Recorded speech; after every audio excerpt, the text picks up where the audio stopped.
नमस्कार, मैं हूँ फ्रिया शाह और आप सभी का बहुत बहुत स्वागत करती हूँ मेरे इस YouTube चैनल फ्रिया शाह पर। आज एक नया टॉपिक लेकर मैं उपस्थित हुई हूँ, तो चलिए शुरू करते हैं। कल अमेरिका, ऑस्ट्रेलिया और ब्रिटेन ने एक नया संगठन बनाया है जिसका नाम है AUKUS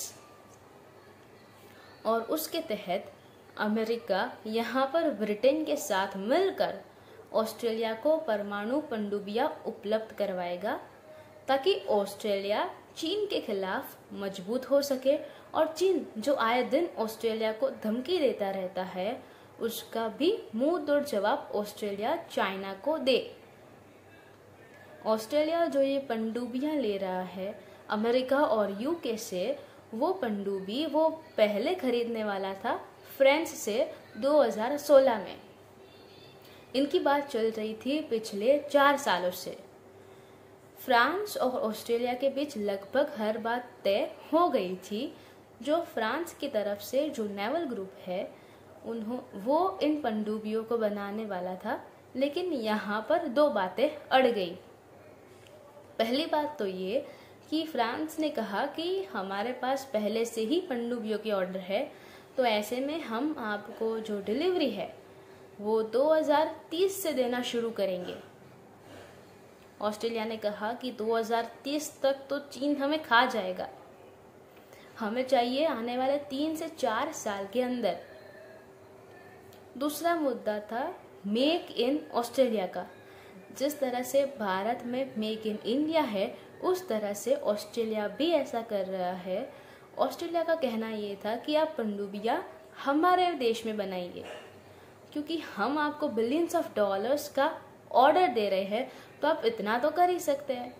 लेकिन फ्रांस ने कहा कि हम ऐसा तो कर देंगे, लेकिन उसमें 2 से लेकर 2.5 साल का और फिर इंतज़ार करना पड़ेगा डिलीवरी का, क्योंकि ऑस्ट्रेलिया में हमें पूरा सेटअप बनाना पड़ेगा पनडुब्बी बनाने का। इसी वजह से 4 साल से बात अटकी पड़ी थी और चीन लगातार ऑस्ट्रेलिया पर हावी होता जा रहा था। ऐसे में ऑस्ट्रेलिया हाथ पे हाथ रख कर तो नहीं बैठेगा, तो उसने कांटेक्ट किया अमेरिका को कि आप बताइए, आप हमारे लिए पनडुब्बियां कब तक बना सकते हैं।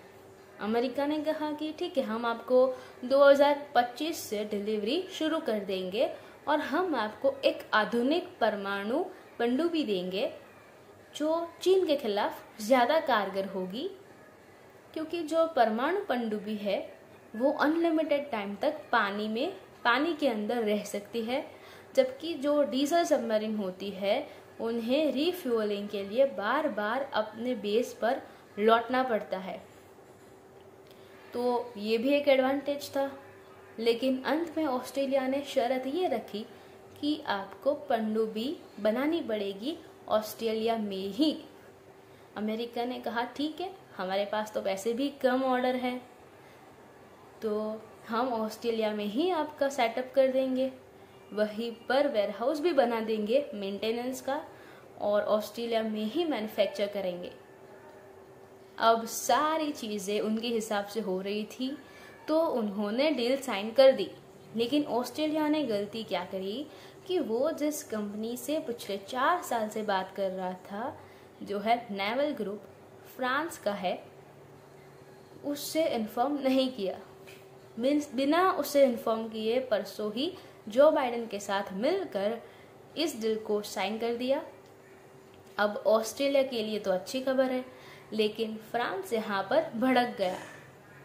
फ्रांस ने कहा कि ऑस्ट्रेलिया ने हमें धोखा दिया है, हमारे साथ पिछले 4 साल से बात ही क्यों कर रहे थे जब आपको हमें ऑर्डर ही नहीं देना था।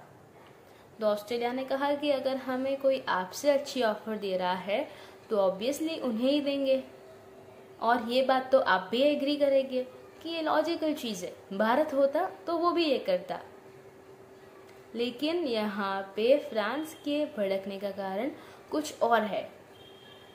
दरअसल जो ये नेवल ग्रुप है, इसने बहुत सारा लोन उठा ले रखा था, पहले से ही मार्केट से लोन उठा ले रखा था कि ऑस्ट्रेलिया हमें डील हमको डील देगा ही देगा, मतलब हमको डील मिलेगी ही मिलेगी। उसे मैन्युफैक्चर करने के लिए बहुत बड़ा वेयरहाउस बिल्ड करवाना पड़ेगा, फैक्ट्री बिल्ड करवानी पड़ेगी, तो उसके लिए लोन लेके रखा हुआ था। इतना ही नहीं, उन्होंने इस बड़े ऑर्डर के चक्कर में बहुत सारे छोटे छोटे ऑर्डर को भी डिनाई कर दिया, तो ऐसे में वो भी इनके हाथ से निकल गए। तो इस वजह से ये कंपनी अब बैंकरप्ट होने के कगार पे है और फ्रांस की सरकार को इसे बेल आउट करना पड़ेगा कम से कम 10 अरब डॉलर यानी 75,000 करोड़ रुपए का बेल आउट देना पड़ेगा इस कंपनी को, ताकि ये सरवाइव कर पाए। तो ये मेन कारण है फ्रांस का भड़कने का, क्योंकि फ्रांस की सरकार की जेब से 10 अरब डॉलर अब ऐसे ही जाएंगे। लेकिन आप कहेंगे कि इसमें भारत का क्या फायदा? भारत की एंट्री तो अब होगी। ये जो नेवल ग्रुप है, इसी के साथ भारत भी बात कर रहा था पिछले 1-1.5 साल से कि आप हमारे लिए पनडुब्बी बनाइए, लेकिन इसके पास ऑस्ट्रेलिया जैसा एक बड़ा ऑर्डर था, तो ऐसे में ये भारत से सीधे मुंह बात ही नहीं कर रहा था। जो इनकी पनडुब्बी थी उसकी कीमत भी ज़्यादा बता रहे थे, टेक्नोलॉजी ट्रांसफ़र का कोई नाम नहीं था, लेकिन अब ये कंपनी फंस चुकी है। ऐसे में अब भारत ही उसका एकमात्र बड़ा कस्टमर है। इसके अलावा इस कंपनी को दुनिया को कोई कस्टमर नहीं है जो अरबों डॉलर की पनडुब्बियां इससे खरीद सके। ऐसे में अब भारत खुल कर खेलने वाला है। भारत टेक्नोलॉजी ट्रांसफ़र भी लेगा, भारत सस्ती पनडुब्बियां भी लेगा और उस कंपनी को देना पड़ेगा, वरना जो 10 अरब डॉलर का फ्रांस की सरकार जो बेल आउट देगी, उसके बावजूद भी ये कंपनी 2 से लेकर 3 साल में बैंकरप्ट हो जाएगी। भारत ही इसका एकमात्र बड़ा सहारा है और इसी मजबूरी का अगर भारत फ़ायदा उठाए तो ऐसी टेक्नोलॉजी हम ले सकते हैं नेवल ग्रुप से, जिसे डेवलप करने में हमें कम से कम 1 दशक यानी कि 10 साल लग सकते हैं। और जो रिपोर्ट्स आ रहे हैं उसके अनुसार भारत इस मौके को कतई नहीं छोड़ेगा, इसे दोनों हाथों से लेगा। भारत इसके ज़रिए फ्रांस से अपनी जो संबंध है वो और मजबूत करेगा, क्योंकि फ्रांस ना सिर्फ ऑस्ट्रेलिया को बल्कि अमेरिका और यूके को उनको भी धोखेबाज मानकर चल रहा है। दुनिया में उनका कोई और बड़ा दोस्त नहीं है भारत के अलावा।